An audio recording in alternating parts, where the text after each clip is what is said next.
This Torah class is brought to you by TorahAnytime.com.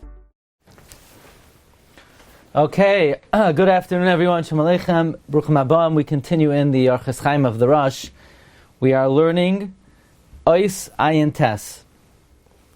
The Rosh tells us, Al ta'acher lorotz, do not delay to run ulamaher, and to hasten.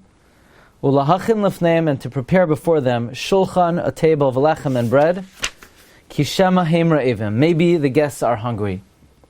This is following Ois Ayin Ches. And Ois Ayin Ches, the Rosh says, don't close your hands from always giving to the poor and to the destitute, and don't ignore your relatives. So this is continuing the theme of tzedakah. And the Rosh is saying, do not delay to run, to hasten, to prepare before them a table and bread, because maybe they're hungry. The Rosh uses the word larot, to run, ulamaher, and to hasten. Both are necessary, to run and to hasten. We find by Abraham Avinu the expressions vayaratz lekrasam, vayamaher Abraham, mahari shlosh se'im kemach, ve'el habakarotz Abraham, vayamaher. So both of these, one should display running and being a hasty, to be quick, to prepare before them a table and bread. Now, the Rabbi Cheskel Sarna, in his iyunim on the Orchos Chaim of the Rosh, he's medayik. The fact that the Rosh says these words, al ta'acher, implies that there's a concept of bal ta'acher here. What does that mean, there's a concept of bal ta'acher? If aniyim are standing there and they're hungry, that requires that when one assist them immediately.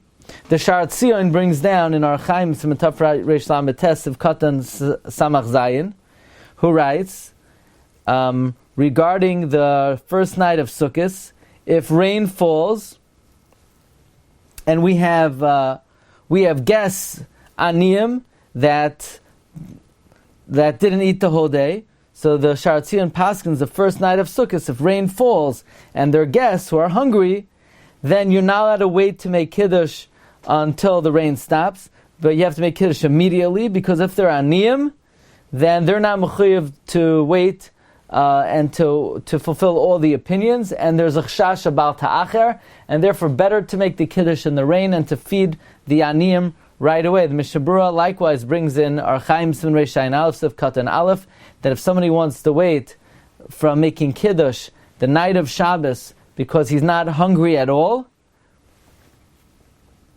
in other words, let's say somebody wants to delay making Kiddush Friday night because he's not hungry yet. If he has orchim, especially if they're aniyim, you should not wait, because since they're upon you and they're your responsibility, you cannot delay them. And again, that implies that by delaying feeding aniyim, there's a possibility of violating Bal Ta'acher.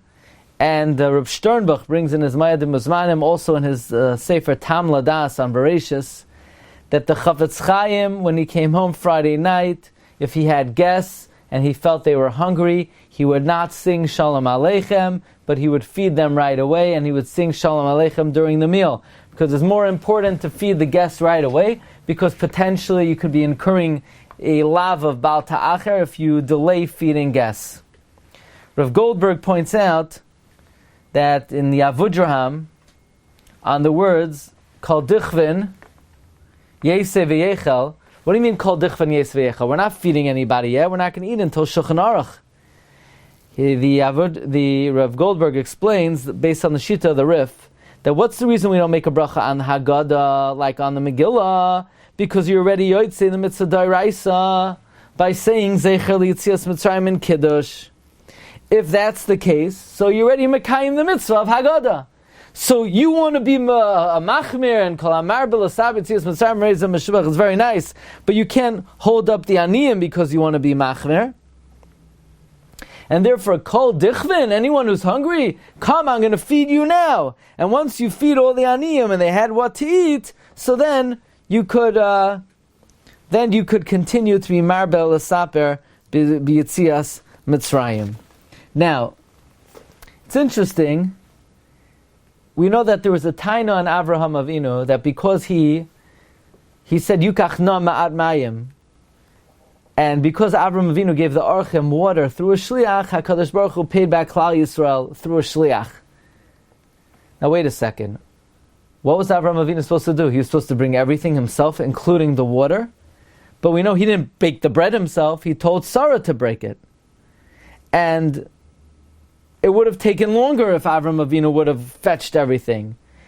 He went to fix the meat. He went to prepare the meat. So he told Sarah to bake the bread. So why should he get the water himself? It's faster if he asks somebody else to do it. So Rav Goldberg learns the taina of Avraham Avinu was not that he had someone else bring the water, but the fact that he said someone else is going to do it. When it came to the bread, it says, Ve'ekcha fas lachem, I will bring the bread myself. But Avraham Avinu didn't do it himself. All that meant was, he'll take care of it. And that's a bigger kavod, and that's more respectful, and it gives more chizuk to the archim. Ma'ashe'en kain, when by the water, Avraham Avinu said, Yukach na ma'at mayim, so that was an instance where Avraham Avinu's expression of the fact that he said he'll let other people take care of it, that was the taina. But we see over here the importance of not delaying feeding the aniyim.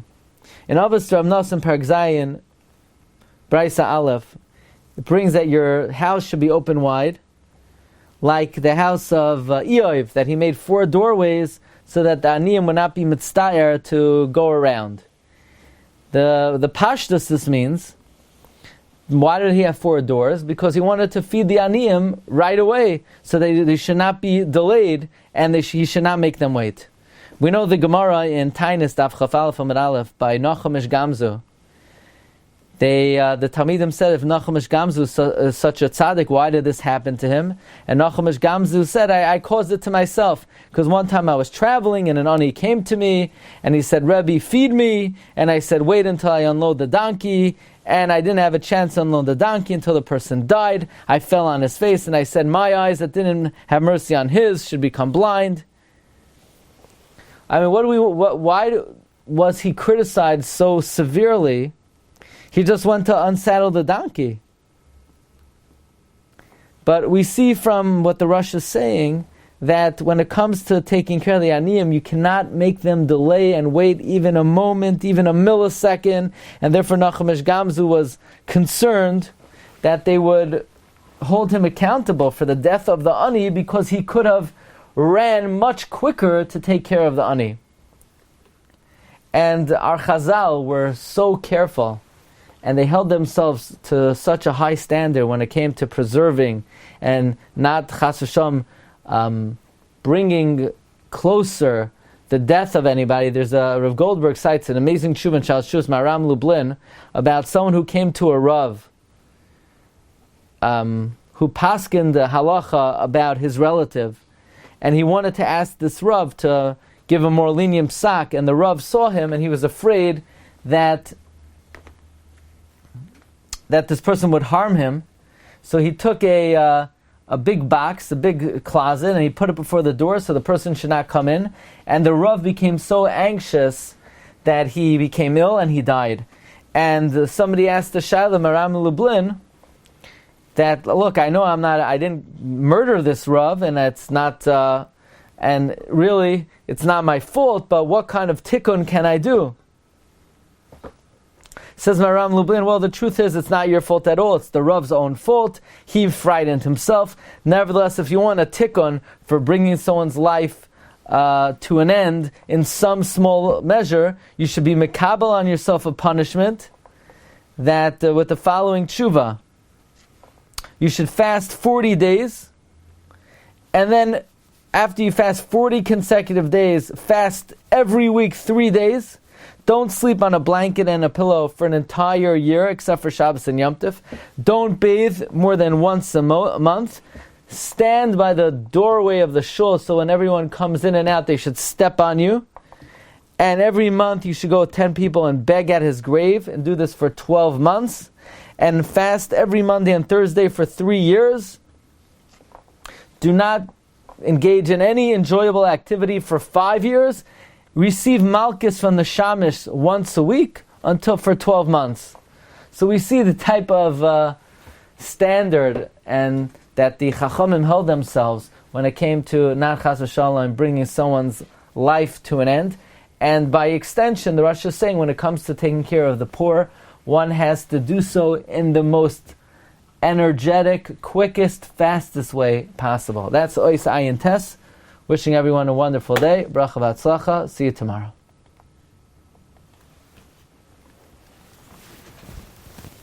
You've just experienced another Torah class brought to you by TorahAnytime.com.